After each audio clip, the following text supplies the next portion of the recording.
আমরা ওই মুর্শিদাবাদেও দেখেছিলাম, ওই যেদিন ঘটনা ঘটলো সেই দিনই রাত্রির বেলা বিএসএফ এর পোশাক পরে হাওয়াই চটি পরে 50-60 জন গ্রেপ্তার হয়েছিল, যারা স্বীকার করেছিল তারা আরএসএস এর কর্মী। মুর্শিদাবাদের এই যে ভয়ঙ্কর সাম্প্রদায়িক হিংসা, এটা কিন্তু আমাদের রাজ্যে বিগত 14 বছরের মধ্যে নতুন ছিল না। এর আগে আমরা বিভিন্ন জেলায় ছোট মাঝারি মাপের সাম্প্রদায়িক দাঙ্গা দেখেছি। সেই সময় আমরা বামপন্থীরাই পরিষ্কার করে বলতাম যে এই তৃণমূল সরকার আসার পর, এই বিজেপির শক্তি বৃদ্ধির পর, এই যে সাম্প্রদায়িক মেরুকরণের এই যে রেষারেষি, এই রেষারেষির রাজনীতির জন্যই এই ছোট মাঝারি দাঙ্গাগুলো হচ্ছে। আজকে প্রমাণ হয়ে গেল। বলে নিতে দিন, আপনি বলে নিতে দিন, সবার কথা বলার সময় বিরক্ত করবেন না। জঙ্গি অনুপ্রবেশ ঘটছে, তারা কি ধরনের জঙ্গি? প্রত্যেকটা জঙ্গি অ্যাক্টিভিটির পেছনে জঙ্গি সংগঠন থাকে। কোনো জঙ্গি সংগঠন হতে পারে বিচ্ছিন্নতাবাদী, তারা আলাদা রাজ্যের পক্ষে বা আলাদা দেশের পক্ষে।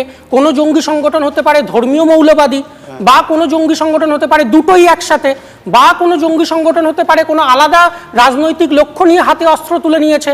সুতরাং কোন ধরনের জঙ্গিরা অনুপ্রবেশ ঘটছে সেটা স্পেসিফিক হওয়া, মুখ্যমন্ত্রী যখন বক্তব্য রাখছেন সেটা হওয়া উচিত ছিল। দ্বিতীয়ত হচ্ছে বিএসএফ এর কথা উনি যেটা বলছেন সেটা তো সত্যি, বিএসএফ এর ব্যর্থতা রয়েছে যদি অনুপ্রবেশ ঘটে, কিন্তু তার সাথে উনি যেটা বলছেন যে রাজ্যের পুলিশকে দায়িত্ব নিতে হবে। আজকে আমাদের রাজ্যের পুলিশ দপ্তর এতটাই দুর্নীতিগ্রস্ত, করাপ্টেড হয়ে গেছে, সেটা আমরা এই বিগত দিনগুলোতে দেখেছি।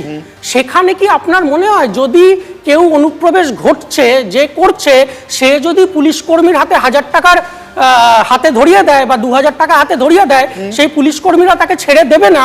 এটা কেউ গ্যারান্টি দিয়ে বলতে পারে?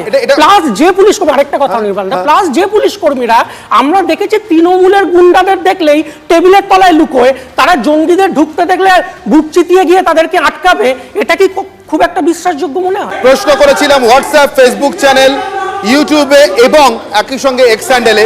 আমার প্রশ্ন এরকম ছিল, আপনারা যেভাবে উত্তর দিচ্ছেন, আমার প্রশ্ন ছিল, আজকের প্রশ্ন ছিল আপনাদের কাছে এরকম: জঙ্গি মোকাবিলা নিয়ে রাজনীতিতেই সন্ত্রাসবাদের বারবারন্ত, সেই রাজনৈতিক আকচাকচে আপনারা দেখলেন, আজকেও দেখলেন, এবং ঠিক সেই কারণেই আপনাদের উত্তরে বোধহয় এভাবে এসছে। আপনারা মনে করেন হ্যাঁ, জঙ্গি মোকাবিলা নিয়ে রাজনীতিতেই সন্ত্রাসবাদের বারবারন্ত, আপনারা হ্যাঁ মনে করছেন 94%, না মনে করছেন 6%। আমার সঙ্গে উপস্থিত সবকটি রাজনৈতিক দলের যে প্রতিনিধিরা ছিলেন, আমি বলবো আপনাদের এই রায় থেকে তারা প্রত্যেকে শিক্ষা নিন।